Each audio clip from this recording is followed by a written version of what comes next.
পর্যায়বৃত্তিক ধর্ম হচ্ছে পরমাণু সমূহের সে সকল ধর্ম যা যা কি বলতো একই পর্যায়ের বাম দিক থেকে ডান দিকে বা ডান দিক থেকে বাম দিকে গেলে কি পর্যায়ক্রমে পরিবর্তিত হয়। তার মানে যে সকল মৌলসমূহের যে সকল ধর্ম হচ্ছে পর্যায়ক্রমে পরিবর্তিত হচ্ছে ওই ধর্মগুলাকে আমরা কি বলতেছি বলতো পর্যায়বৃত্তিক ধর্ম বলতেছি। এবং এই সকল ধর্মসমূহকে আমরা কি করতে পারি, আমরা ব্যাখ্যা করতে পারি। কেমন? তো কিভাবে ব্যাখ্যা করতে পারি ওইটাই আমরা দেখব। তো মৌলের পর্যায়বৃত্তিক ধর্ম আর কিছুই না আসলে মৌলসমূহের সে সকল ধর্ম যেগুলা কি বলতো পর্যায়ের বাম থেকে ডান দিকে আহ, গেলে, বা আমরা এটাকে এভাবে বলতে পারি পারমাণবিক সংখ্যা বৃদ্ধি বা হ্রাসের সাথে সাথে কি হয় বলতো পর্যায়ক্রমে পরিবর্তিত হয়, সেগুলাই কি বলতো মৌলের পর্যায়বৃত্তিক ধর্ম। তো এই পর্যায়বৃত্তিক ধর্মের মধ্যে কে কে পড়ে বলতো? পারমাণবিক আকার পড়ে, তাই না? পরমাণুর আকার খুব ভালো একটা পর্যায়বৃত্তিক ধর্ম। আর কি পড়ে বলতো? আয়নীকরণ বিভবের নাম শুনছো তোমরা 9-10-এ? হুম, ছেলেমেয়েরা এই কথা বলা লাগবে, আমার ক্লাসে কথা বলা লাগবে। জি ভাইয়া। কি শুনেছো বলো তো, আয়নীকরণ বিভব কি? আয়নীকরণ বিভব নাকি আয়নীকরণ শক্তি? একই, বিভব এক ধরনের শক্তি, জানো? স্থিতিশক্তি, বিভব শক্তি। তো আয়নীকরণ বিভব যেই কথা, আয়নীকরণ শক্তি একই কথা। কেমন? তারপরে আর কি আছে বলতো? ইলেকট্রন আসক্তি আছে। তো ইলেকট্রন আসক্তি বলতে কি বোঝায় বলতো?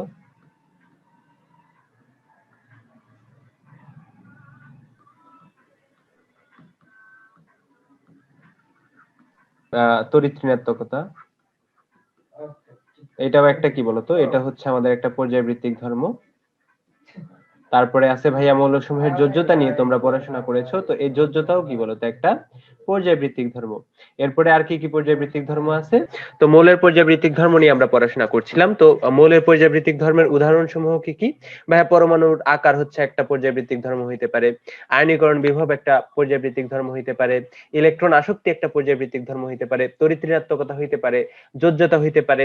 তারপরে মৌলসমূহ যে যৌগগুলা গঠন করে তাদের কি বলতো গলনাঙ্ক এবং স্ফুটনাঙ্ক এগুলাও হইতে পারে, তাই না? গলনাঙ্ক ও কি বলতো স্ফুটনাঙ্ক, এগুলাও কি বলতো, এগুলো সবগুলাই কিন্তু ভাইয়া এক একটা মৌলের পর্যায়বৃত্তিক ধর্ম। কেন? এগুলা পর্যায়ের একদিক থেকে আরেক দিকে, ডান দিক থেকে বাম দিকে বা গ্রুপের উপর থেকে নিচ দিকে গেলে কিভাবে পরিবর্তিত হয় সেটা আমরা ব্যাখ্যা করতে পারি, বা এই জিনিসগুলোর উপরে এগুলার পরিবর্তন ডিপেন্ড করে, নির্ভর করে। এবং আমরা কি দেখি বলতো, একটা পর্যায় থেকে পর্যায় শেষ করে যখন নতুন পর্যায়ে আসে তখন ওই একই গ্রুপের মৌলসমূহের মধ্যে আমরা মিল দেখতে পাই, তাই না? তো এই ধর্মগুলোর আসলে সাদৃশ্য আমরা দেখতে পাই। তো এই যে আমি মৌলের পর্যাবৃত্তিক ধর্মগুলা নিয়ে বললাম যে পরমাণুর আকার একটা মৌলের পর্যাবৃত্তিক ধর্ম, আয়নীকরণ বিভব একটা ধর্ম, ইলেকট্রন আসক্তি একটা ধর্ম, তড়িৎ ঋণাত্মকতা একটা ধর্ম, যোজ্যতা, গলনাঙ্ক, স্ফুটনাঙ্ক এগুলাও ধর্ম। তো এগুলা নিয়ে কিন্তু আমাদের বিস্তর গবেষণা করতে হবে, বিস্তর গরু খুঁজতে হবে। কেমন? এগুলা থেকেই মূলত কোয়েশ্চেন আসে। এবং তোমাদের কোয়েশ্চেন যদি ধাতব ধর্ম।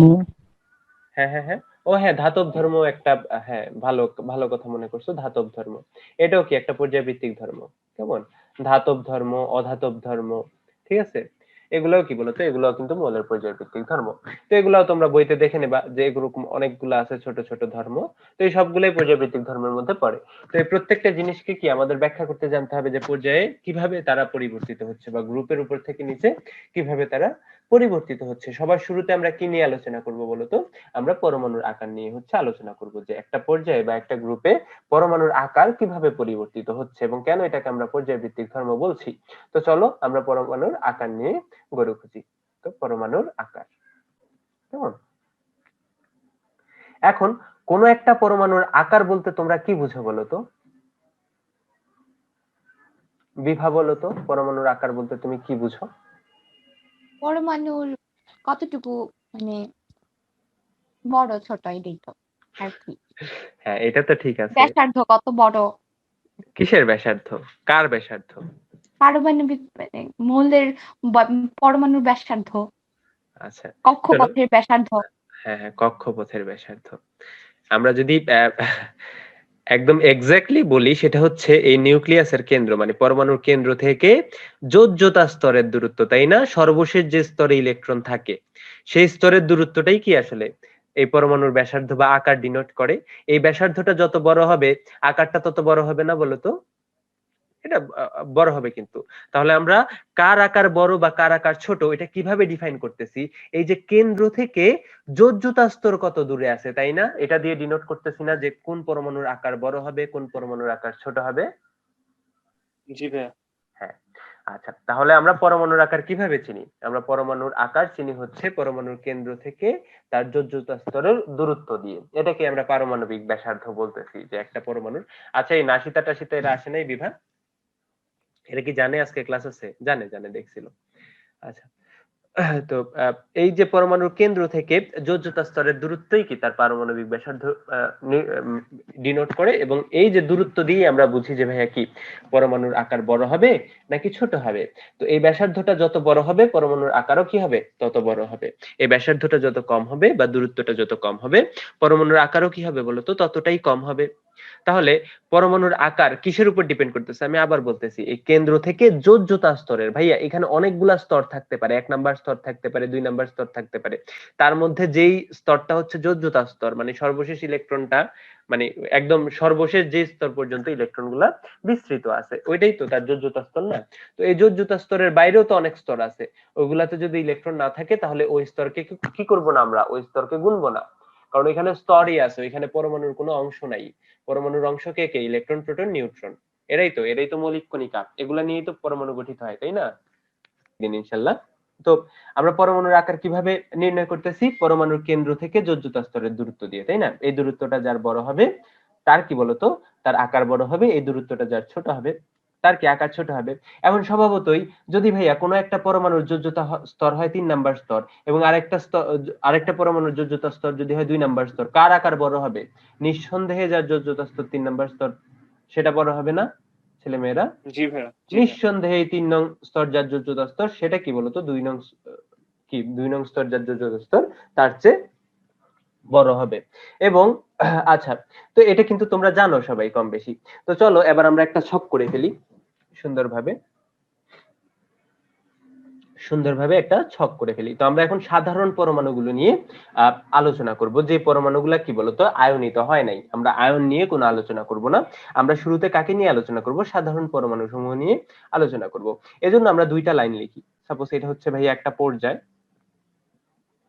আর এটা হচ্ছে কি বলতো গ্রুপ। তো আমরা কি করছি, আমরা কি শিখছি একটু আগে? আমরা শিখছি পরমাণুর আকার ডিপেন্ড করে কেন্দ্র থেকে যোজ্যতা স্তরের দূরত্ব, এটাই তো, তাই না? তো এটা কিন্তু খুব ভালোভাবে মাথায় রাখা লাগবে। এখন ধরো আমরা যদি একটা নির্দিষ্ট পর্যায়ের কথা চিন্তা করি, 3 নাম্বার পর্যায়, কেমন? 3 নাম্বার পর্যায়ে কারা কারা আছে?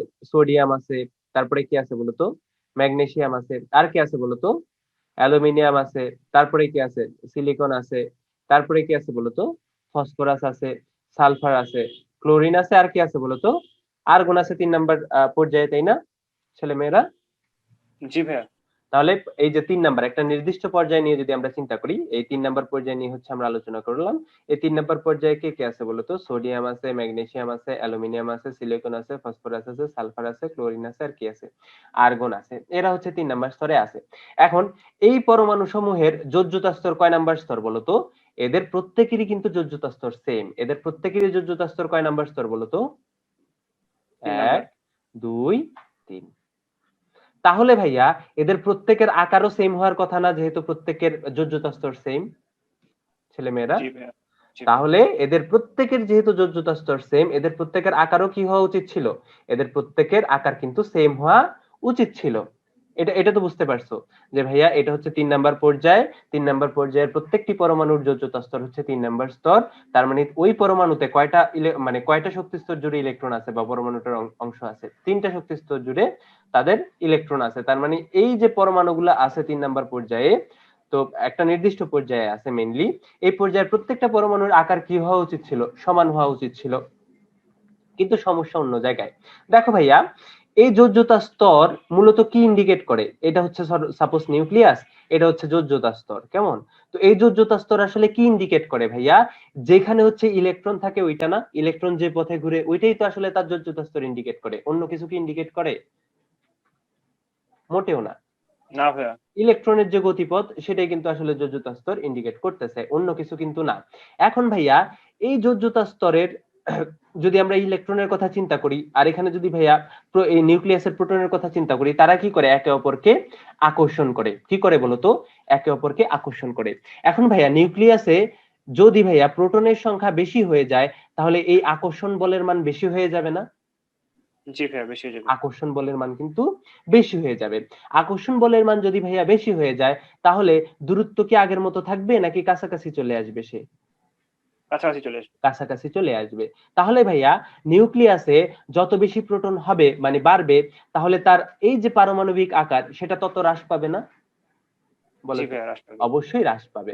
তাহলে বলো তো ভাইয়া, এই একটা পর্যায়ের বাম থেকে ডান দিকে যদি যাই, তাহলে নিউক্লিয়াসে প্রোটনের সংখ্যা বাড়ে না কমে? বাড়ে। বাড়ে। তাহলে পারমাণবিক আকার যেটা সেটা বৃদ্ধি পাবে নাকি হ্রাস পাবে? হ্রাস পাবে। এটা বুঝতে পারছো সবাই? তাহলে একটি পর্যায়ের কি বাম থেকে ডানে আকার হ্রাস পায়, বাম থেকে ডানে কি পায়? আকার হ্রাস পায়। বুঝতে পারছো কেন জি হ্রাস ভাইয়া। পায়? তাহলে আমরা একটা গ্রুপের কথা চিন্তা করি। সাপোজ আমরা 2 নাম্বার গ্রুপ থেকে গ্রুপ নিয়ে আলোচনা করি। 2 নাম্বার গ্রুপটাকে বিরিয়ানি মোগলাই কাবাব সরিয়ে বাটিতে রাখো, তাই না? বিরিয়ানি মোগলাই কাবাব সরিয়ে বাটিতে রাখো, তাই না? তো এটা হচ্ছে ভাইয়া 2 নাম্বার গ্রুপের মৌলসমূহ। তো ভাইয়া 2 নাম্বার গ্রুপের যে মৌলসমূহ, বেরিলিয়াম আছে কয় নাম্বার স্তরে, কয় নাম্বার পর্যায়ে? 2 নাম্বার পর্যায়ে।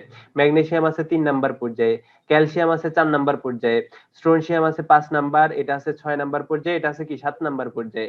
তাহলে বলো ভাইয়া বেরিলিয়ামের যোজ্যতা স্তর কয় নাম্বার স্তর? 2 নাম্বার স্তর। ম্যাগনেসিয়ামের যোজ্যতা স্তর কয় নাম্বার স্তর? 3 নাম্বার।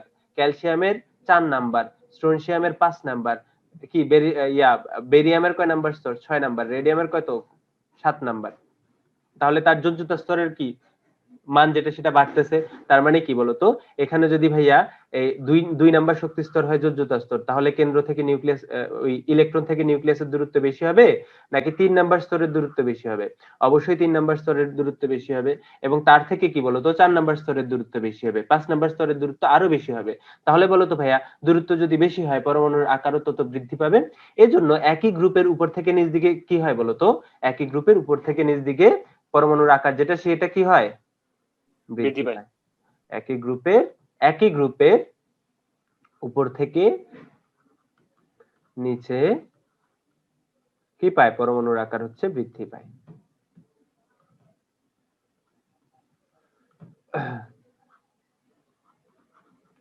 নিচে পরমাণুর আকার হচ্ছে বৃদ্ধি পায়।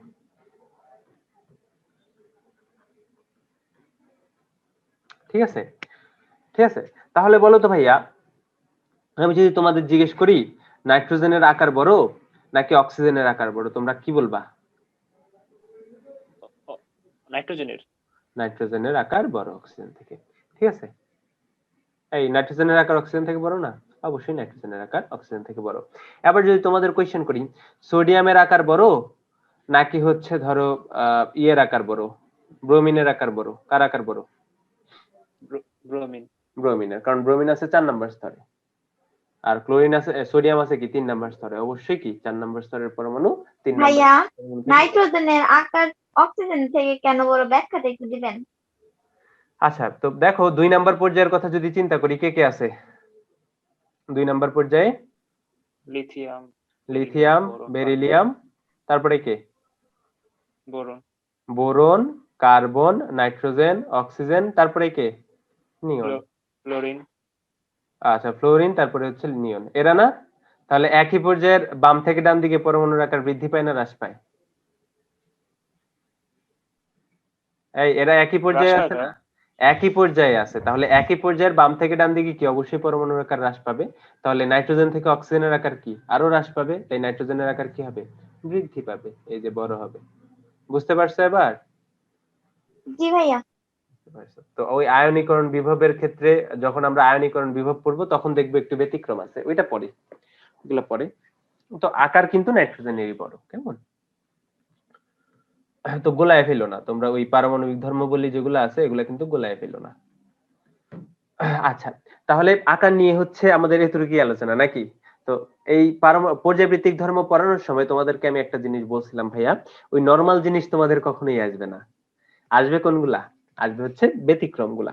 এখন তোমরা কি আমাকে বলতে পারবা তোমরা কি আমাকে এই তথ্যটা দিতে পারবা? ফ্লোরিনের আকার বড় নাকি ফ্লোরিন মাইনাসের আকার বড়?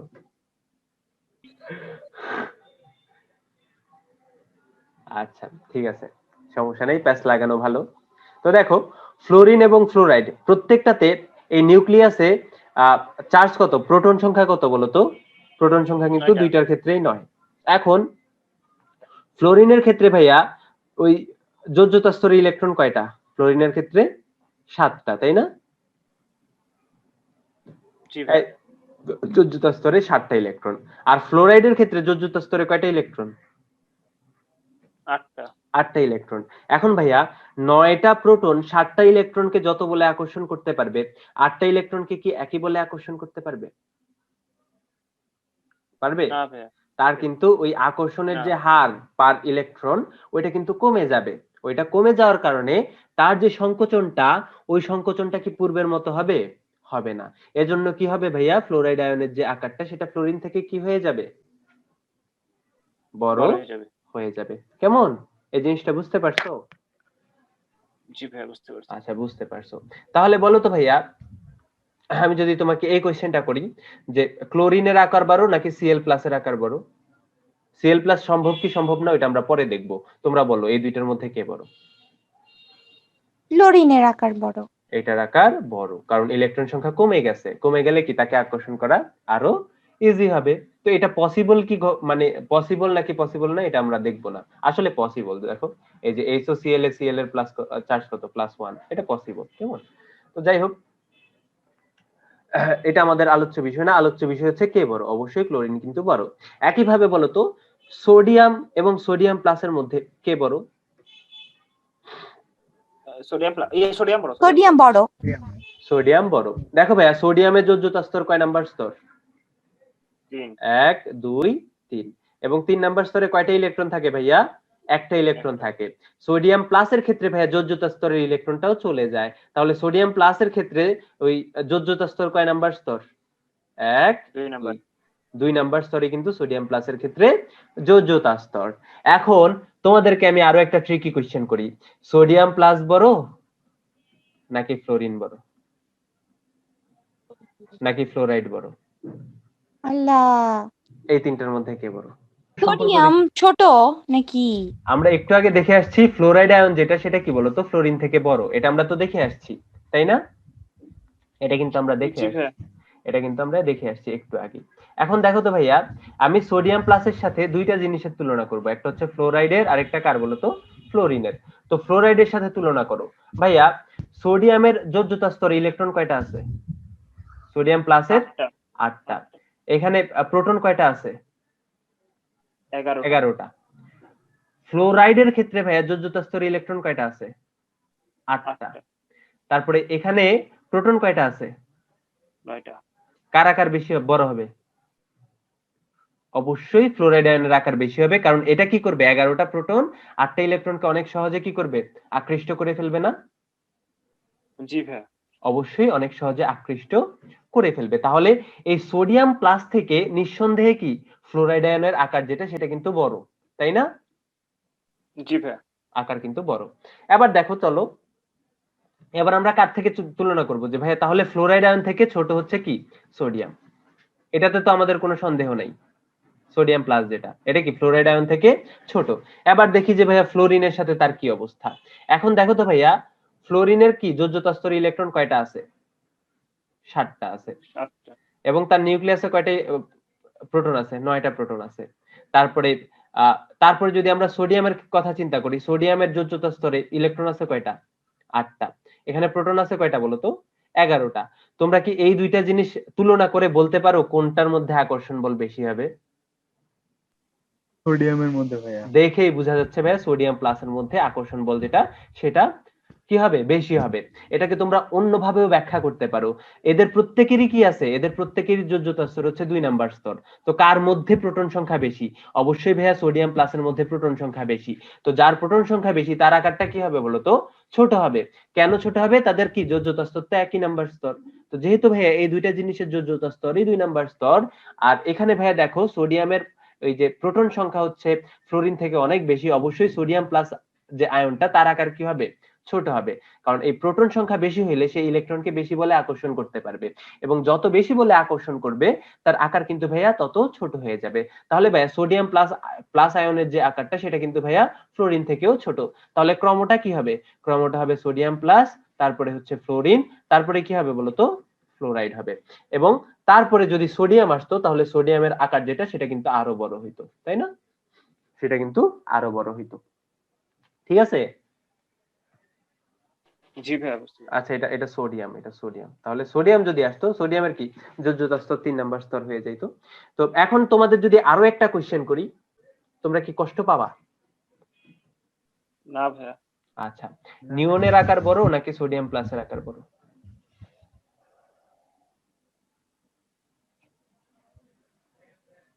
নিয়নের বড়। অবশ্যই নিয়নের বড়, কারণ নিয়নের কি প্রোটন সংখ্যা হচ্ছে 10, যোজ্যতা স্তর ইলেকট্রন কয়টা? 8। সোডিয়ামের কি প্রোটন সংখ্যা হচ্ছে 10, যোজ্যতা স্তর ইলেকট্রনের সংখ্যা 8, এবং দুইটারই যোজ্যতা স্তর কয় নাম্বার স্তর? 2 নাম্বার স্তর, তাই না? তাহলে দেখতেছই, এটা হচ্ছে 11, সরি।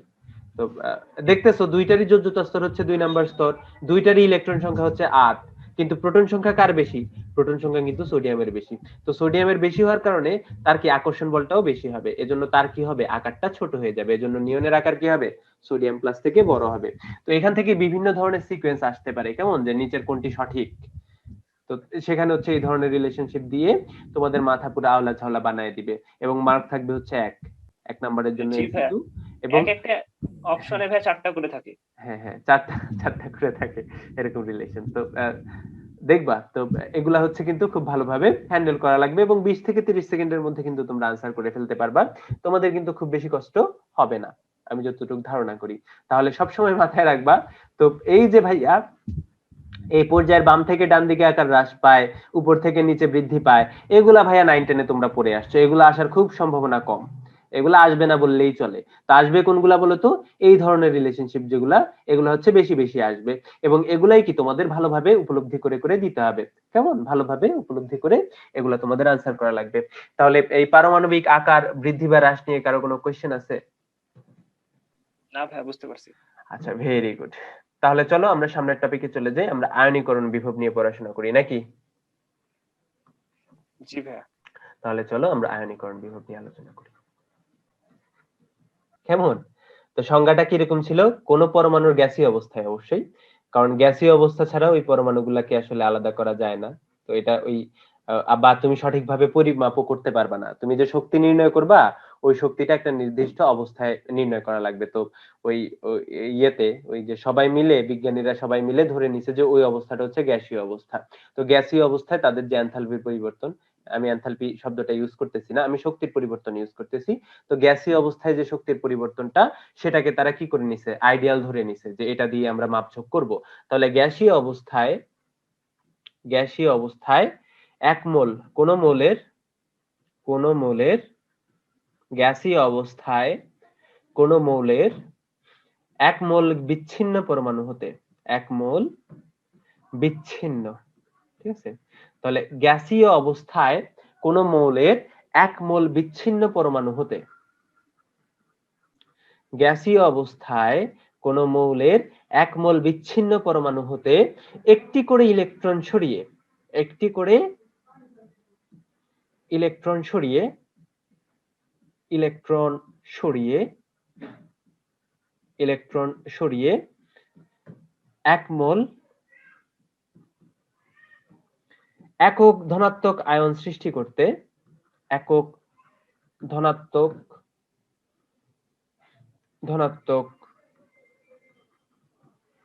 আয়ন সৃষ্টি করতে, আয়ন সৃষ্টি করতে যে পরিমাণ শক্তির প্রয়োজন, যে পরিমাণ শক্তির প্রয়োজন।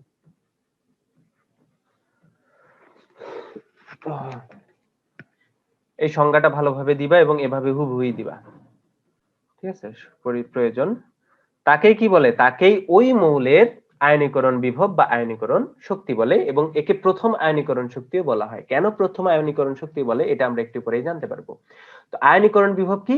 গ্যাসীয় অবস্থায় কোন মৌলের 1 মোল বিচ্ছিন্ন পরমাণু হতে একটি করে ইলেকট্রন সরিয়ে এক মোল একক ধনাত্মক আয়ন সৃষ্টি করতে যে পরিমাণ শক্তির প্রয়োজন হয় তাকেই আমরা কি বলি? তাকেই ওই মৌলের আয়নীকরণ শক্তি, ইলেকট্রনাইজেশন এনার্জি বলে। এই যে ইআই দিয়ে প্রকাশ করা হয়, কেমন? ইআই দিয়ে প্রকাশ করা হয়। তো তাকে ওই মোলের কি বলা হয় বলতো? আয়নীকরণ শক্তি, আয়নীকরণ বিভব বা প্রথম আয়নীকরণ বিভব বলা হয়, কেমন? আয়নীকরণ বিভব বা এটাকে প্রথম আয়নীকরণ বিভব বলা হয়। প্রথম আয়নীকরণ, দুইটা সেম জিনিস। আয়নীকরণ বিভব যে জিনিস, প্রথম আয়নীকরণ বিভব একই জিনিস, কেমন? বিভব বলে। তাহলে ধরো আমাদের কাছে হচ্ছে গ্যাসীয় অবস্থায় 1 মোল সোডিয়াম আছে, কেমন? গ্যাসীয় অবস্থায় কি আছে? 1 মোল সোডিয়াম আছে। তো এই সোডিয়ামের শান্তি আমাদের ভালো লাগতেছে না, তার কাছে ইলেকট্রন অনেক বেশি আছে। তো সোডিয়ামের যোজ্যতা স্তর কি বলতো? 3 নাম্বার স্তর। তো সোডিয়াম 1 মোল যে সোডিয়াম আছে ওইখানে কি অসংখ্য সোডিয়াম পরমাণু আছে এবং প্রত্যেকটা পরমাণুর যোজ্যতা স্তরে কি একটা করে ইলেকট্রন আছে। তো ভাইয়া সোডিয়ামের যোজ্যতা স্তর প্রত্যেকটা পরমাণু থেকে, 1 মোলে যতগুলো সোডিয়াম আছে ওই সোডিয়ামের প্রত্যেকটা পরমাণুর যোজ্যতা স্তর থেকে আমরা কি করব? একটা করে ইলেকট্রন সরায় ফেলবো। সরায় আমরা কি উৎপন্ন করব বলতো? 1 মোল সোডিয়াম প্লাস আয়ন তৈরি করব। এবং এই প্রসেসে ইলেকট্রনগুলো সরাইতে আমাদের যে পরিমাণ শক্তি প্রয়োগ করা লাগছে ওইটাই কি বলতো? ওইটাই কি আমাদের আয়নীকরণ শক্তির মান, বা ওইটাই হচ্ছে আমাদের প্রথম আয়নীকরণ শক্তি। এখন বলতো ভাইয়া, এই ইলেকট্রনটা সরাইতে যত কষ্ট হবে আমাদের আয়নীকরণ বিভব বা আয়নীকরণ শক্তির মানও তত বেশি হবে না? জি ভাইয়া। আচ্ছা, তাহলে ইলেকট্রনটা সরাইতে যত কষ্ট হবে আমাদের আয়নীকরণ বিভবের মানও তত বেশি হবে। এখন বলো তো ভাইয়া, ক্যালসিয়ামের আয়নীকরণ বিভব বলতে তোমরা কি বুঝো? ক্যালসিয়ামের আয়নীকরণ বিভব বলতে তোমরা কি বুঝো বলো তো ছেলেমেয়েরা? ক্যালসিয়ামের যোজ্যতা স্তর থেকে ইলেকট্রন সরাইতে যে পরিমাণ শক্তি লাগে। কয়টা ইলেকট্রন সরাইতে? দুইটা। দুইটা ইলেকট্রন সরাইতে? তাহলে কি? একটা ইলেকট্রন সরাইতে, কেমন? তো দেখো ক্যালসিয়াম সাপোজ এটা হাসি খুশি আছে, ঠিক আছে? ক্যালসিয়ামের যোজ্যতা স্তরে কয়টা ইলেকট্রন আছে ভাইয়া? দুইটা ইলেকট্রন আছে। তো আয়নীকরণ বিভব নির্ণয় করতে আমাদের দুইটা ইলেকট্রন সরাইতে হবে না, আমাদের কি সরাইতে হবে বলতো? একটা ইলেকট্রনকে সরাইতে হবে। তাহলে ক্যালসিয়ামের যোজ্যতা স্তর থেকে এই একটি ইলেকট্রন সরিয়ে একক ক্যালসিয়াম প্লাস আয়ন সৃষ্টি করতে আমাদের যে পরিমাণ শক্তির প্রয়োজন হবে সেটাই কি হবে? ক্যালসিয়ামের আয়নীকরণ বিভবের মান। যেহেতু ভাইয়া এই প্রক্রিয়ায় আমরা কেবল একটি মাত্র ইলেকট্রনই সরাচ্ছি, এজন্য এই আয়নীকরণ বিভবকে আমরা প্রথম আয়নীকরণ বিভব বলি। তো আয়নীকরণ বিভব আর প্রথম আয়নীকরণ বিভব একই জিনিস। তো এটা আসলে কি ইন্ডিকেট করে? কোন পরমাণু বা মৌলের, গ্যাসীয় অবস্থায় কোন পরমাণু বা মৌলের 1 মোল পরিমাণ হতে একটি করে ইলেকট্রন সরিয়ে 1 মোল পরিমাণ একক ধনাত্মক আয়ন সৃষ্টি করতে আমাদের যে পরিমাণ শক্তির প্রয়োজন ওইটাকে আমরা কি বলি বলতো? ওই মৌলের আয়নীকরণ বিভব বলি, আয়নীকরণ শক্তি বলি বা প্রথম আয়নীকরণ বিভব বলি। তাহলে ভাইয়া ক্যালসিয়ামের আয়নীকরণ বিভব আমরা কিভাবে ইয়ে করব, কিভাবে আমরা নির্ণয় করব বলতো? ক্যালসিয়াম থেকে একটা ইলেকট্রন সরাবো, ওই 1 মোল ক্যালসিয়ামের প্রত্যেকটা ক্যালসিয়াম পরমাণু থেকে আমরা একটা একটা করে ইলেকট্রন সরাবো, সরিয়ে আমরা হচ্ছে ক্যালসিয়াম প্লাস আয়ন তৈরি করব। কতটুকু বলতো? 1 মোল পরিমাণ। এবং এই প্রক্রিয়ায় আমরা যে পরিমাণ শক্তি প্রয়োগ করছি ওই শক্তিটাই কি হবে বলতো? ওই শক্তিটাই হবে ক্যালসিয়ামের আয়নীকরণ বিভব বা আয়নীকরণ শক্তি। আমি কি বুঝাইতে পারছি ছেলেমেয়েরা? জি ভাইয়া, বুঝতে পারছি। আচ্ছা, এখন তোমার যদি ইচ্ছা হয় না ভাইয়া ক্যালসিয়াম প্লাস আমি রাখবো না, ক্যালসিয়াম প্লাসে তো ভাইয়া যোজ্যতা স্তরে আরো একটা ইলেকট্রন আছে, ওই ইলেকট্রনটাকেও আমরা সরাবো, সরাইতে পারো। তাহলে ক্যালসিয়াম প্লাস থেকে একটা ইলেকট্রন সরিয়ে তুমি ক্যালসিয়াম 2 প্লাস আয়ন তৈরি করতে পারো না? জি ভাইয়া, পারি। তাহলে এরকম 1 মোল ধনাত্মক আয়ন হতে একটি করে ইলেকট্রন সরিয়ে 1 মোল দ্বিধনাত্মক আয়ন সৃষ্টি করতে আমাদের যে পরিমাণ শক্তির প্রয়োজন হয় সেটাকে আমরা বলি ওই মৌলের দ্বিতীয় আয়নীকরণ বিভব। কি বলি বলতো? দ্বিতীয় আয়নীকরণ বিভব। দ্বিতীয় আয়নীকরণ বিভব বলি। তোমরা কি বুঝতে পারছো? জি জি ভাইয়া, ভাইয়া। বুঝতে পারছি। আচ্ছা, এখন তোমাদের যদি আমি একটা কোশ্চেন করি, কোন পরমাণুর প্রথম আয়নীকরণ বিভবের মান বেশি নাকি দ্বিতীয় আয়নীকরণ বিভবের মান বেশি? ঠিক আছে, এগুলো আমি শুধু শুধু পড়াচ্ছি না, এগুলা প্রত্যেকটা বইতে আছে এবং প্রত্যেকটা খুব বেশি বেশি পরীক্ষায় আছে 2 নাম্বারের জন্য। কয় নাম্বারের জন্য? 2 নাম্বারের 2 জন্য। নাম্বার। ঠিক আছে, তো খুব বেশি পরিমাণে আসে। তো বলো, প্রথম কোন একটা পরমাণুর প্রথম আয়নীকরণ বিভবের মান বেশি নাকি দ্বিতীয় আয়নীকরণ বিভবের মান বেশি? দ্বিতীয় ভাইয়া, কারণ প্রথমটাতে তো দুইটা ইলেকট্রন থাকে। আচ্ছা ঠিক আছে, ভেরি গুড।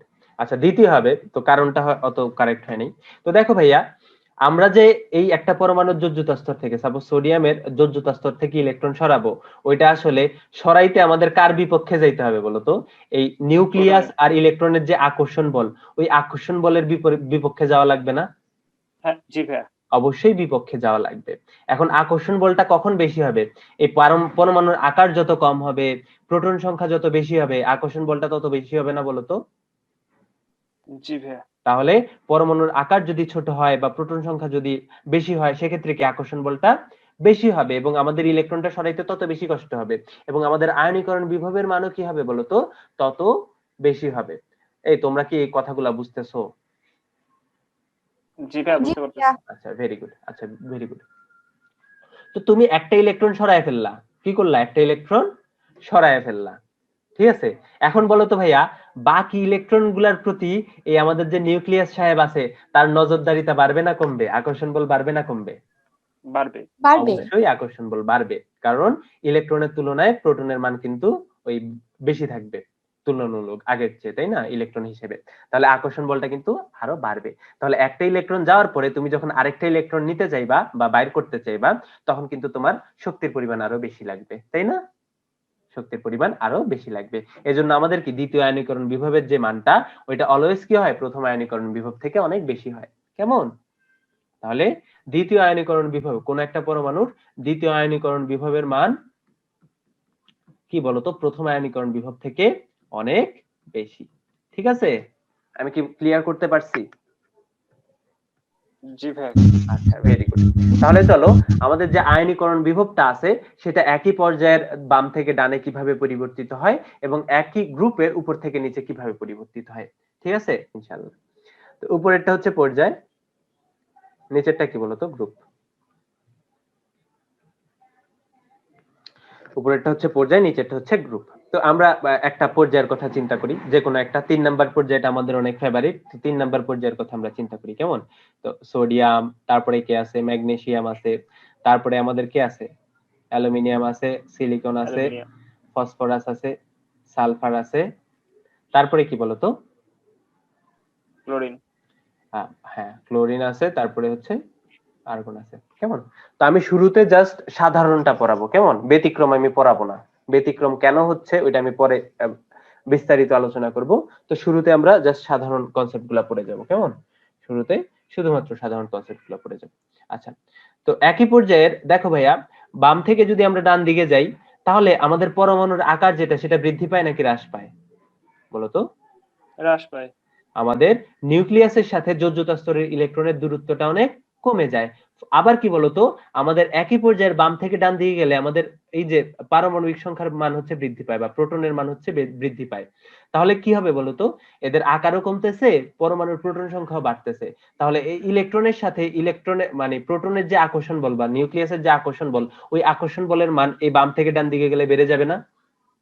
জি ভাইয়া। অবশ্যই, কিন্তু বাম থেকে ডান দিকে গেলে এই আকর্ষণ বলটার মান কিন্তু বেড়ে যাবে, বেড়ে যাচ্ছে অলরেডি। তো আকর্ষণ বল বেড়ে গেলে কি হবে? এই ইলেকট্রনটা সরাইতে আমাদের বেশি পরিমাণ শক্তি লাগবে। জি ভাইয়া। বেশি পরিমাণ শক্তি লাগবে, এবং বেশি পরিমাণ শক্তি লাগলে ভাইয়া এটার যে আয়নীকরণ বিভবের মান, ওইটা বাড়বে না কমবে? বাড়বে। বাড়বে। হ্যাঁ বাড়বে। বেড়ে যাবে। ভেরি গুড, বেড়ে যাবে। এই একটা গান আছে না, বাড়া বাড়া বাড়া বেড়ে বেড়ে বেড়ে, বাড়া বাড়া বেড়ে বেড়ে বাড়া বেড়ে বেড়ে, এরকম একটা গান আছে। জি ভাইয়া। দাঁড়াও ছাড়ি, এটা শুনবো, এটা একটু, এটা কেমন গান, আমি শুধু শুনেই গেলাম। আমি জানি না কি বলে। বলে ভাইয়া।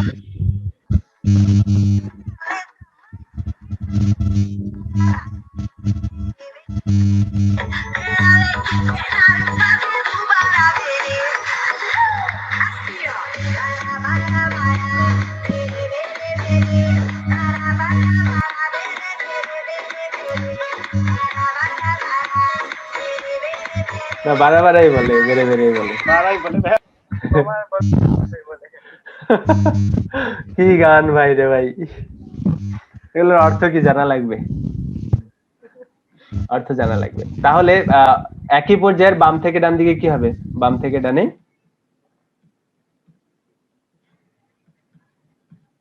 কি আয়নীকরণ বিভবের মান বাড়ে, বৃদ্ধি পায়। ঠিক আছে, কেন বৃদ্ধি পায়? ঠিক আছে, এটা কি বুঝতে পারছো কেন বৃদ্ধি পাচ্ছে?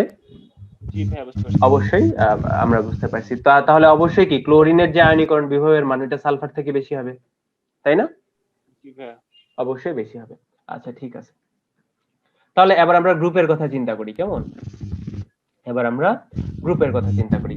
তাহলে কয় নাম্বার গ্রুপ নিবা? ওই আগের মতো বিরিয়ানি মোগলাই কাবাব সরিয়ে বাটিতে রাখো।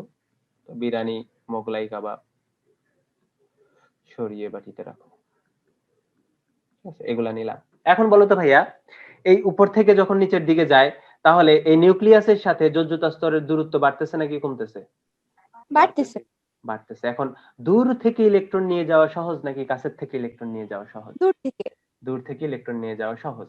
তাহলে ইলেকট্রন নিয়ে যাওয়া যদি সহজ হয় তাহলে তার আয়নীকরণ বিভবের মান বাড়বে না কমবে? কমবে। অবশ্যই কমবে। যদি সহজ হয় তাহলে আমাদের শক্তি কম দিতে হবে এবং এর ফলে কি তার আয়নীকরণ বিভবের মানও কমে যাবে। তাহলে একই গ্রুপের উপর থেকে নিচের দিকে কি হয়? আয়নীকরণ বিভবের মান হ্রাস পায়। তাহলে উপর থেকে নিচে হ্রাস পায়, উপর থেকে নিচে হচ্ছে হ্রাস পায়, হ্রাস পায়। ঠিক আছে, তাহলে অবশ্যই কি বলতো বেরিলিয়ামের যে বেরিলিয়ামের যে ওই আয়নীকরণ বিভবের মান সেটা অবশ্যই ম্যাগনেসিয়াম থেকে বেশি হবে, তাই না? অবশ্যই কিন্তু বেশি হবে। আবার আবার বলতো আমরা যদি পঞ্চম এই যে 15 নাম্বার গ্রুপের কথা চিন্তা করি, নাইট্রোজেন এবং ফসফরাসের যদি আমরা তুলনা করি তাহলে অবশ্যই নাইট্রোজেনের যে আয়নীকরণ বিভবের মান সেটা ফসফরাস থেকে বেশি হবে, তাই না? জি ভাইয়া। অবশ্যই কিন্তু বেশি হবে। তো এই জিনিসগুলো হচ্ছে মাথায় রাখবা। তো চলো এবার আমরা ব্যতিক্রম নিয়ে আলোচনা করি। তো দেখো আমরা যে প্রথম ব্যতিক্রমটা নিয়ে আলোচনা করব সেটা দেখো যে আমরা যদি 2 নাম্বার পর্যায়ের কথা চিন্তা করি, 2 নাম্বার পর্যায়ে কি কি আছে? লিথিয়াম। 2 নাম্বার পর্যায়টা আমরা লিখে ফেলি যে লিথিয়াম আছে, তারপরে কি আছে? বেরিলিয়াম আছে, তারপরে কি আছে? বোরন। বোরন আছে, তারপরে কার্বন। তারপরে কি আছে? অক্সিজেন। অক্সিজেন। অক্সিজেন না, তার আগে কি আছে? Carbon, nitrogen, oxygen. Oxygen, fluorine, আর কি আছে বলো তো? নিয়ন আছে। আমরা কি জানি? আমরা জানি একই পর্যায়ের বাম থেকে ডান দিকে গেলে কি হয়? আয়নীকরণ বিভবের মান বৃদ্ধি পায়, তাই না? ভাইয়া কালচারে মাইকের সমস্যা। এই কে এটা? এটা হচ্ছে কাইফ, এটা হচ্ছে কাইফ, এটা হচ্ছে কাইফ। এই কাইফ মিউট করো। আচ্ছা দেখো, তাহলে দেখো একই পর্যায়ের বাম থেকে ডান দিকে কি হয় বলো তো? আয়নীকরণ বিভবের মান হচ্ছে বৃদ্ধি পায়। তো দেখো তাহলে আমাদের কি নাইট্রোজেন থেকে অক্সিজেনের আয়নীকরণ বিভবের মান বেশি হওয়া উচিত ছিল, জি ভাইয়া। তাই না? আবার বেরিলিয়াম থেকে বোরনের আয়নীকরণ বিভবের মান বেশি হওয়া উচিত ছিল, তাই না? জি ভাইয়া। জি ভাইয়া। হওয়া কিন্তু উচিত ছিল। এখন তাদের ইলেকট্রন বিন্যাস যদি আমরা দেখি, তো চলো নাইট্রোজেন এবং অক্সিজেনের ইলেকট্রন বিন্যাস কি তোমরা জানো? জি ভাইয়া জানি। করে ফেলো। নাইট্রোজেনের ইলেকট্রন বিন্যাস হচ্ছে শোনো শোনো পিয়া, তাই না? এরকম না? জি ভাইয়া।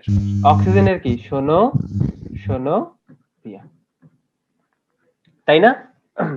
তাই কিন্তু। এখন বলো তো ভাইয়া, এই কোন ইলেকট্রন বিন্যাসটা বেশি স্থিতিশীল?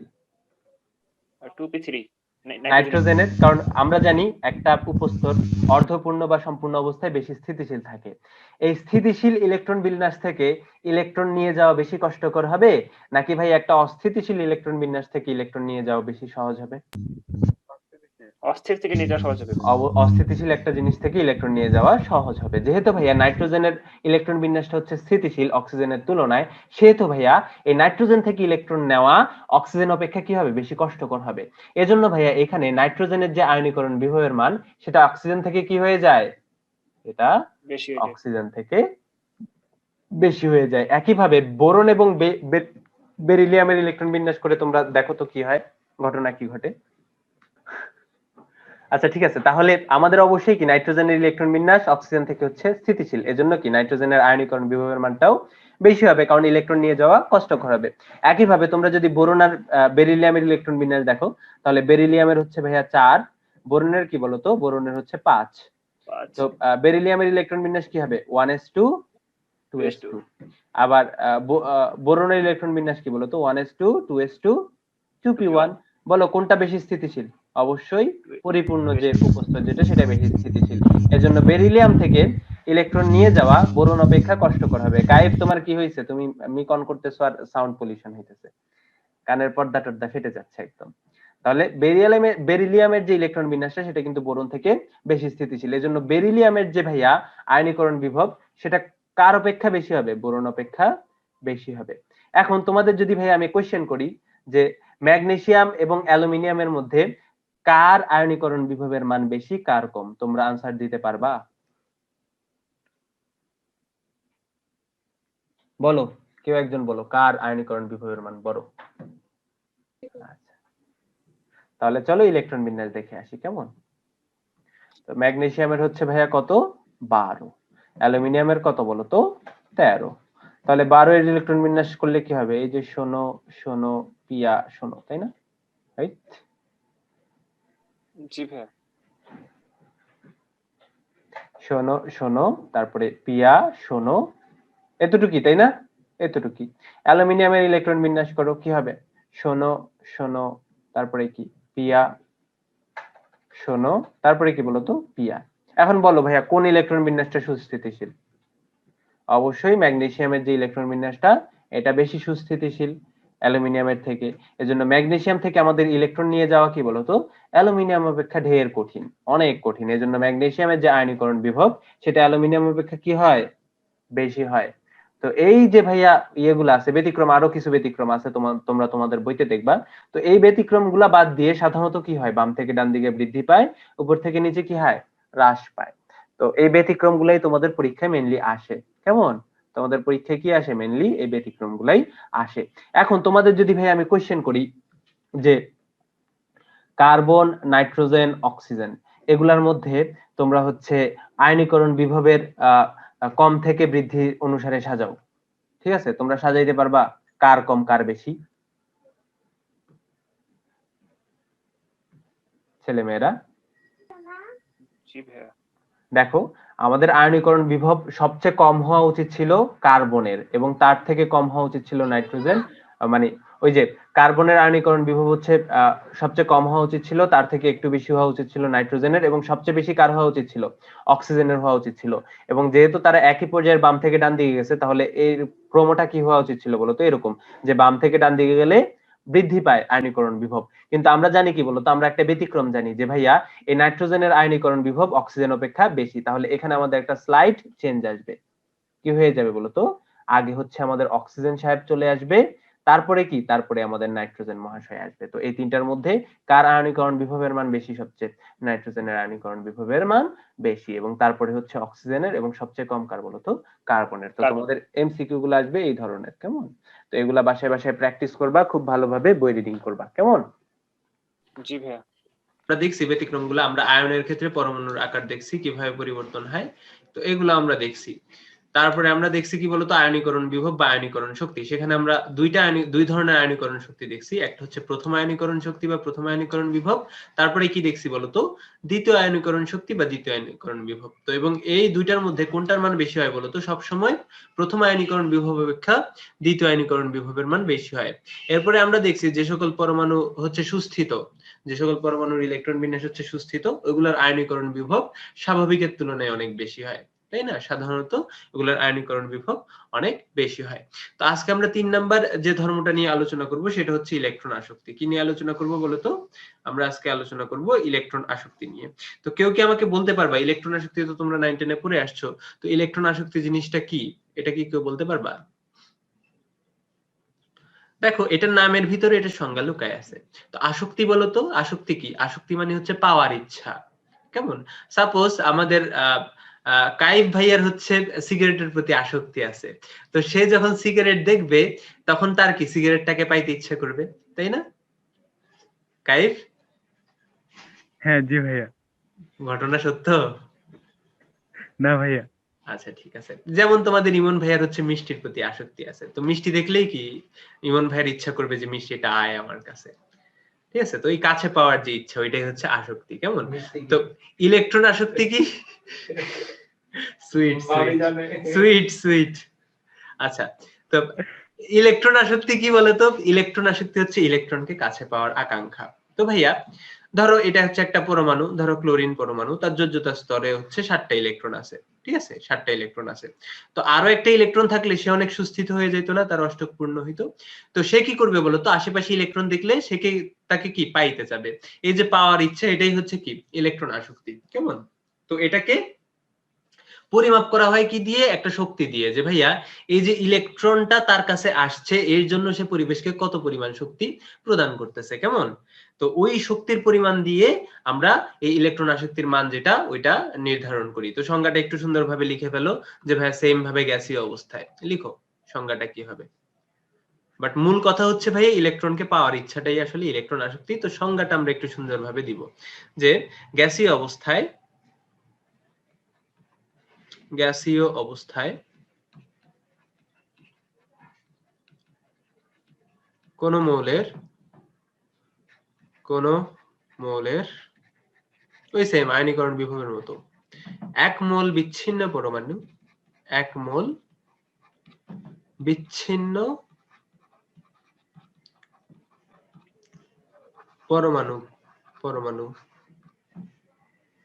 পরমাণুর সাথে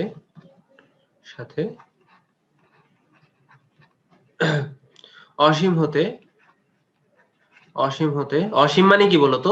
ওই আকর্ষণ বলের বাইরে হতে আর কি, অসীম হতে 1 মোল ইলেকট্রন যুক্ত করে, 1 মোল ইলেকট্রন যুক্ত করে, 1 মোল ইলেকট্রন যুক্ত করে 1 মোল ঋণাত্মক আয়ন, 1 মোল একক ঋণাত্মক আয়ন উৎপন্ন করতে, 1 মোল একক ঋণাত্মক আয়ন উৎপন্ন করলে, ঋণাত্মক আয়ন উৎপন্ন করলে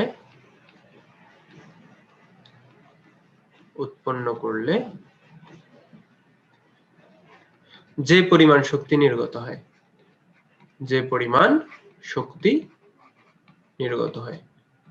ভাইয়া এই যে শক্তি নির্গত হচ্ছে, ওইটা কিসের উপর ডিপেন্ড করে বলতো? নিউক্লিয়াসের সাথে ইলেকট্রনের আকর্ষণ বলের উপরে। নিউক্লিয়াসের সাথে ইলেকট্রনের আকর্ষণ বল বা বন্ধনটা যত স্ট্রং হবে, ওই বন্ধন গঠনে নির্গত শক্তির পরিমাণও কি হবে? তত বেশি হবে।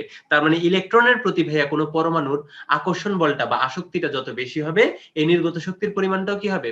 তত বেশি হবে। এজন্য আমরা নির্গত শক্তি দিয়ে ইলেকট্রন আসক্তিটাকে ডিফাইন করতেছি। কেমন? তো যে পরিমাণ শক্তি নির্গত হবে। তোমরা কি এটা বুঝতে পারছো না কঠিন লাগতেছে বলতো? জি ভাইয়া বুঝতে পারছি, পূর্বের বুঝতে পড়া পারছি তো। আচ্ছা ঠিক আছে, আমি একটু পরে আরো উদাহরণ দিব। তো তাকেই কি বলতো? তাকেই ওই মৌলের ইলেকট্রন আসক্তি বলে, ইলেকট্রন আসক্তি বলে। এগুলার সংজ্ঞাগুলা কিন্তু অনেক সেনসিটিভ। কেমন? এগুলার সংজ্ঞা কিন্তু পরীক্ষায় আসে 1 নম্বরের জন্য।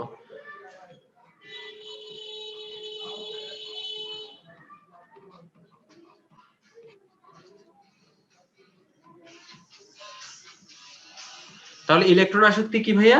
গ্যাসীয় অবস্থায় কোন মৌলের 1 মোল বিচ্ছিন্ন পরমাণুর সাথে অসীম হতে 1 মোল ইলেকট্রন যুক্ত করে 1 মোল একক ঋণাত্মক আয়ন উৎপন্ন করলে যে পরিমাণ শক্তি নির্গত হয়, তাকেই কি ওই মৌলের ইলেকট্রন আসক্তি বলে। সাপোজ তোমার কাছে ক্লোরিন আছে, কত মোল? 1 মোল। 1 মোল মানে কি বলতো? অ্যাভোগাড্রো সংখ্যক ক্লোরিন আছে। তো তুমি কি করলা? অসীম থেকে 1 মোল ইলেকট্রন আনলা। কি করলা বলতো? অসীম থেকে 1 মোল ইলেকট্রন আনলা। তাহলে এই ইলেকট্রনকে কি করবে বলতো? এই ক্লোরিন আকর্ষণ করে নিজের কাছে টেনে নিবে। টেনে নিয়ে কি করবে? সে তার অষ্টক পূর্ণ করবে। অষ্টক পূর্ণ করলে সে কি হয়ে যাবে? Chloride ion. কতটুকু ক্লোরাইড আয়ন ভাইয়া? 1 মোল ক্লোরাইড আয়ন। তো ভাইয়া এই যে ক্লোরিন থেকে ভাইয়া ক্লোরাইড আয়ন হইলো 1 মোল পরিমাণ, তো এর ফলে ভাইয়া যে পরিমাণ শক্তি নির্গত হয়েছে, ওই পরিমাণ শক্তি কি বলতো? ওই পরিমাণ শক্তি হচ্ছে তার ইলেকট্রন আসক্তি। এবং আমি দেখছি, আমরা একটু আগে বলছি কি বলতো ভাইয়া, এই ইলেকট্রনের প্রতি তার আকর্ষণ বলটা যত বেশি হবে, নির্গত শক্তির পরিমাণ কি হবে?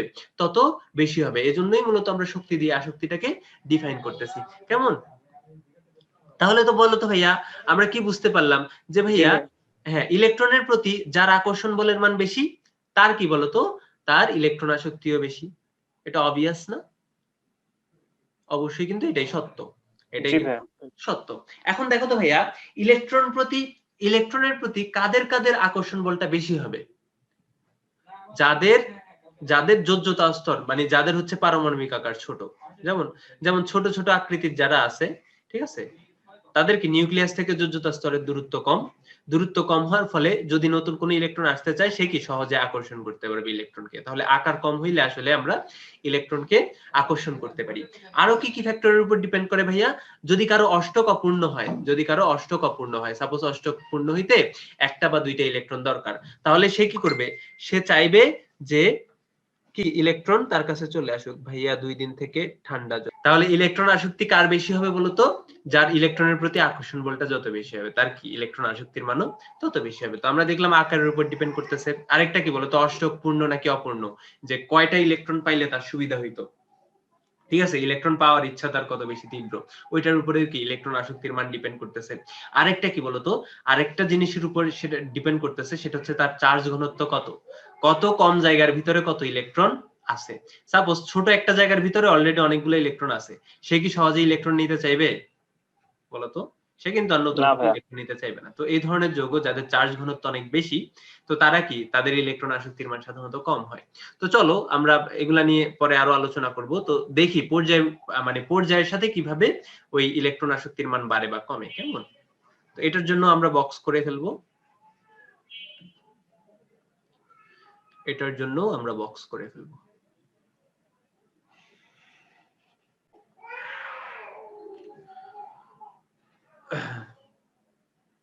তাহলে এটা হচ্ছে ভাইয়া পর্যায়, এটা হচ্ছে গ্রুপ, কেমন?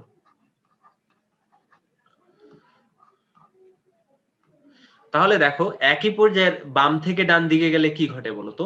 সাপোজ আমি 3 নাম্বার পর্যায়টাই নিই প্রত্যেকবারের মতো। সোডিয়াম, তারপরে কি বলতো? ম্যাগনেসিয়াম, তারপরে কি এই অ্যালুমিনিয়াম, তারপরে সিলিকন, তারপরে কি বলতো? ফসফরাস, ফসফরাস, সালফার, তারপরে ক্লোরিন এবং সবার শেষে কি আর্গন। এগুলাই তো, তাই না? 3 নাম্বার পর্যায়ে। এখন ভাইয়া সোডিয়ামের কথা যদি আমি চিন্তা করি, সোডিয়ামের কেন্দ্রে থাকে নিউক্লিয়াস এবং যোজ্যতা স্তর কয় নাম্বার স্তর? 3 নাম্বার স্তর হচ্ছে যোজ্যতা স্তর, এবং তার যোজ্যতা স্তরে কয়টা ইলেকট্রন থাকে? একটা ইলেকট্রন থাকে। ঠিক আছে, একটা ইলেকট্রন থাকে। এখন আবার যদি আমরা ম্যাগনেসিয়ামের কথা চিন্তা করি, ম্যাগনেসিয়ামের যোজ্যতা স্তর কয় নাম্বার স্তর? অবশ্যই 3 নাম্বার স্তর, এবং তার যোজ্যতা স্তরে কয়টা ইলেকট্রন থাকে? 2টা ইলেকট্রন থাকে। এখন বলো তো ভাইয়া, এই সোডিয়ামের আকার ছোট নাকি ম্যাগনেসিয়ামের আকার ছোট? অবশ্যই ম্যাগনেসিয়াম যেটা তার আকার ছোট, তার আকার ছোট। তাহলে আকার ছোট হইলে ভাইয়া এই ইলেকট্রন বা যোজ্যতা স্তরে যে ইলেকট্রন আসুক না কেন, তার প্রতি এই যে নিউক্লিয়াসটা আছে তার কি অধিকার বেশি হবে না? সে বেশি বলে আকর্ষণ করবে, তাই না, যোজ্যতা স্তরের ইলেকট্রন গুলাকে। জি ভাইয়া। আবার সোডিয়াম যে তার কি তার আকার অনেক বড়, তাহলে যোজ্যতা স্তরের ইলেকট্রনের প্রতি তার কোনো আকর্ষণ নাই। আবার দেখো তো ভাইয়া, আমরা যদি ক্লোরিনের কথা চিন্তা করি, ক্লোরিনের আকার তো আরো ছোট, তাই না? ক্লোরিনের আকার আরো ছোট না ছেলে জি মেয়েরা? ভাইয়া। আরো ছোট, এবং এর যোজ্যতা স্তরে কয়টা ইলেকট্রন থাকে? 7টা ইলেকট্রন থাকে।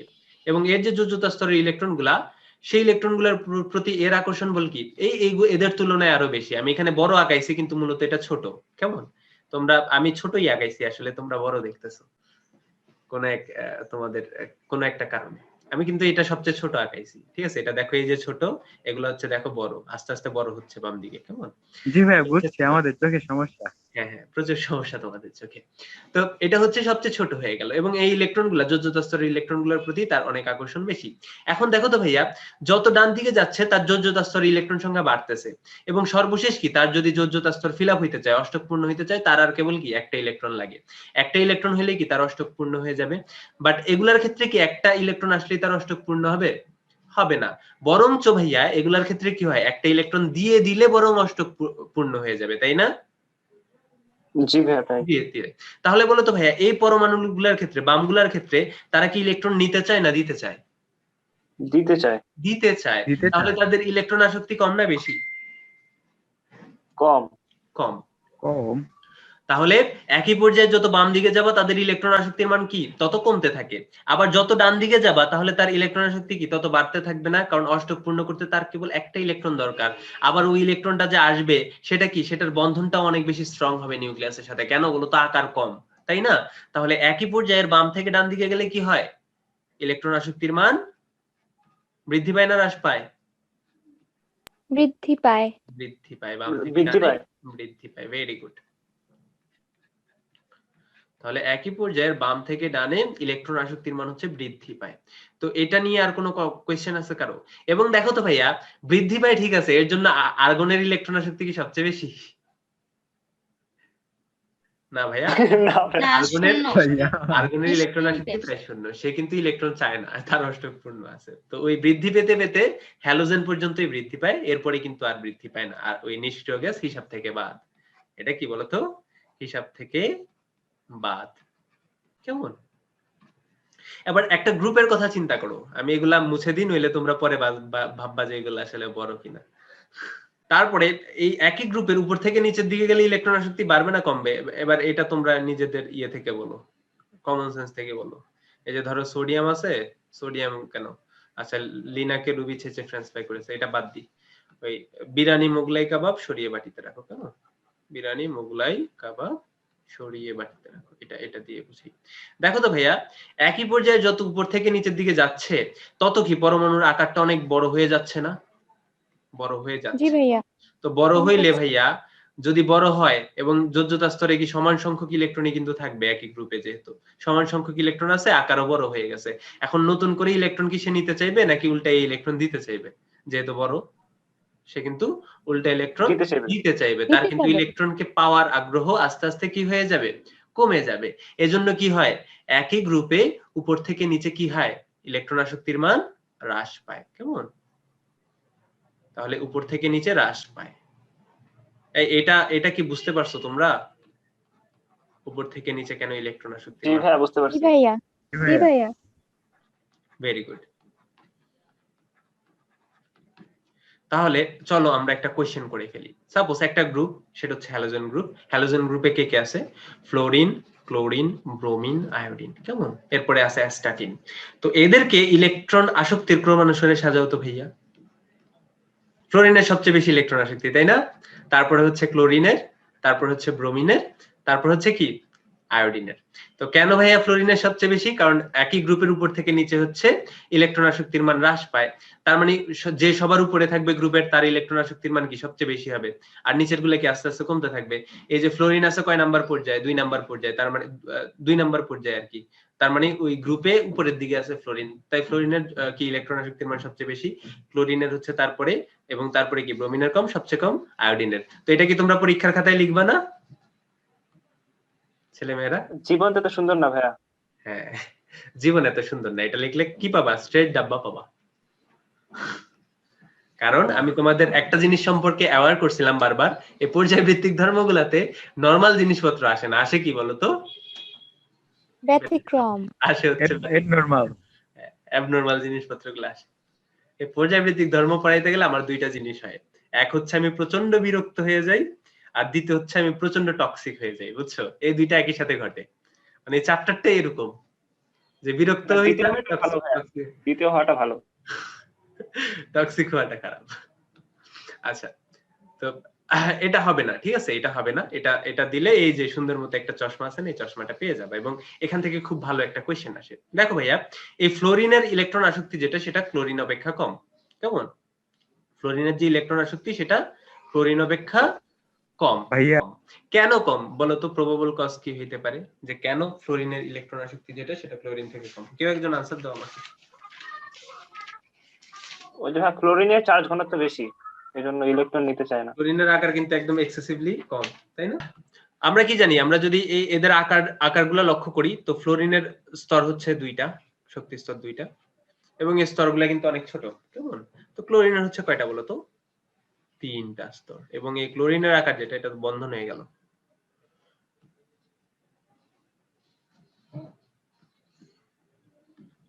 এই শোনো, এগুলা কিন্তু প্রত্যেকটা কথা হচ্ছে এক একটা কোয়েশ্চেন। কেমন?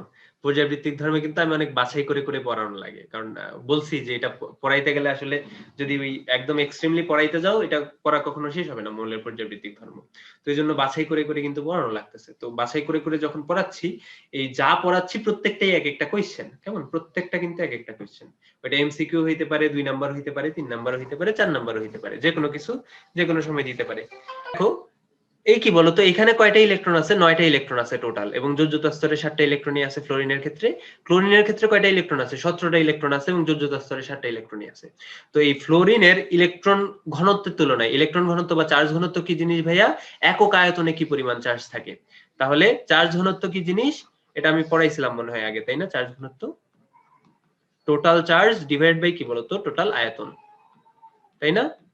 এটা তো ভাইয়া এই ফ্লোরিনের আকারের তুলনায় এখানে ইলেকট্রনের পরিমাণ মারাত্মক রকমের বেশি, খুব বেশি। ফ্লোরিনের আকার হচ্ছে একদম গিট্টুস, একদম পিচ্চি, এবং এই পিচ্চি জায়গায় হচ্ছে 9টা ইলেকট্রন আছে। তো এই কাছাকাছি অনেকগুলো ইলেকট্রন থাকার কারণে এই ইলেকট্রনের প্রতি কি বিকর্ষণ সৃষ্টি হয়। একটা ইলেকট্রন আরেকটা ইলেকট্রনকে বলে তুই যা, চলে যা। আরেকটা ইলেকট্রন কি করে বলো তো? আরেকটা ইলেকট্রনকে বলে যা যা তুই চলে যা, তোর এখানে দরকার নাই, রাখবো না তোরে আমি। তো এই যে মারামারি হাতাহাতি এগুলো হচ্ছে বেশি হয় ফ্লোরিনের ক্ষেত্রে। সে তুলনায় ক্লোরিনের আকারটা কি বলতো অনেক বড়, এবং এই বড় জায়গায় ইলেকট্রন গুলা কি থাকে? ছড়ায়া ছিটায়া থাকে। দূরত্ব একদম করোনার জন্য যে সামাজিক দূরত্ব, সব সামাজিক দূরত্ব তারা বজায় রাখতেছে। এজন্য কি হচ্ছে না, তাদের মধ্যে যে আকর্ষণ মানে বিকর্ষণ বল যেটা, সেটা কম হচ্ছে। তো এর ক্ষেত্রে কি আচ্ছাদন প্রভাবও পড়াইছি তোমাদের। আচ্ছাদন প্রভাবটাও কি বলতো ওই যে ফ্লোরিনের ক্ষেত্রে অনেক বেশি। আচ্ছাদন প্রভাব পড়াইছি না, যে নিচের স্তরের ইলেকট্রন গুলার কারণে উপরের জি ভাইয়া, স্তরের পড়াইছি। বিকর্ষিত হয়, এগুলাও পড়াইছি। তো আচ্ছাদন প্রভাবও কি হয় বলতো এই ফ্লোরিনের ক্ষেত্রে অনেক বেশি হয়, এবং ক্লোরিনের ক্ষেত্রে কি হয়? তুলনামূলকভাবে কম হয়। ঠিক আছে? এই কম হওয়ার কারণে এই ফ্লোরিন ধাতার ইলেকট্রন ঘনত্ব বেশি, ওই তারপরে কি আচ্ছাদন প্রভাব বেশি, এত কিছুর কারণে তার ইলেকট্রন নেওয়ার যে ক্ষমতা ওইটা কি হয়ে যায়? কমে যায়। নতুন যখন ইলেকট্রন আসতে চায় তখন বাকি ইলেকট্রন গুলা কি বলবে? যা, এখানে অলরেডি ফুল, ঠিক আছে, দরজা বন্ধ, তোকে ঢুকতে দিব না। তো এই ঢুকতে দিবে না মানে কি বলতো, এখানে যে এই পরমাণুর ইলেকট্রনের প্রতি আসক্তির মান সেটা কিন্তু কমে যাচ্ছে, কারণ ইলেকট্রন সে নিতে পারতেছে না। তো এই জন্য ফ্লোরিনের যে ইলেকট্রন আসক্তির মান সেটা কি হয়ে যায় বলতো? ক্লোরিন অপেক্ষা হ্রাস পায়। তাহলে এই যে সিকোয়েন্সটা সেটা কি চেঞ্জ হয়ে যাবে। এই ক্লোরিন চলে যাবে আগে, ফ্লোরিন চলে যাবে কি বলতো এই ক্লোরিনের পরে। তো এটা হচ্ছে তাদের সঠিক ক্রম। কেমন? এটা হচ্ছে কি তাদের সঠিক ক্রম, যে ক্লোরিন, ফ্লোরিন, ব্রোমিন, আয়োডিন। কেমন? তাহলে এই যে ইলেকট্রন আসক্তির যে ক্রম এটা তোমরা লিখতে পারবে না? কেন হচ্ছে এই ক্লোরিনের ইলেকট্রন আসক্তির মান ফ্লোরিন অপেক্ষা বেশি, এটা কিন্তু তোমাদের প্রশ্নে প্রচুর আসে, এবং বেশিরভাগ আসে হচ্ছে 2 নাম্বারের জন্য, এরপরে আসে হচ্ছে 1 নাম্বারের জন্য এমসিকিউ হিসেবে। কেমন? 1 নাম্বারের জন্য এমসিকিউ হিসেবেও এই কোশ্চেনটা আসে। তো এই ক্রমটা ভালোভাবে মনে রাখবা।